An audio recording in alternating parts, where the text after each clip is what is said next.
ഞാൻ തുടങ്ങട്ടെ. രാഹുലിന്റെ കല്യാണക്കാര്യം ആലോചിക്കുമ്പോ രാഹുൽ പരസ്യമായി ആദ്യമായി പ്രപ്പോസ് ചെയ്ത ഒരാളുടെ അടുത്താണ്. ചിന്താ ജെറോമിനെയാണ് ആദ്യമായി രാഹുൽ പരസ്യമായി പ്രപ്പോസ് ആദ്യമായി പ്രപ്പോസ് ചെയ്ത രാഹുലല്ല, എന്നെ പ്രപ്പോസ് ചെയ്ത പലല്ലോ.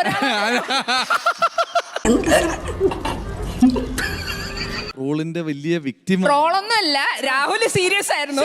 ശരിക്കും ഈ ലോകത്ത് ഈ പിശാചിനല്ലാണ്ട് വേറെ ആരും നിനക്ക് കിട്ടിയില്ലടാ പ്രേമിക്കാൻ. രാഹുലേ, അതന്ന് ചിന്തയെടുത്ത് പ്രപ്പോസ് ചെയ്യാനുള്ള സാഹചര്യം ചിന്ത ശരിക്കും ഇഷ്ടമായിരുന്നു ആ സമയത്ത്? അതിനകത്ത് ഇഷ്ടല്ലേ? ഇഷ്ടല്ലേ?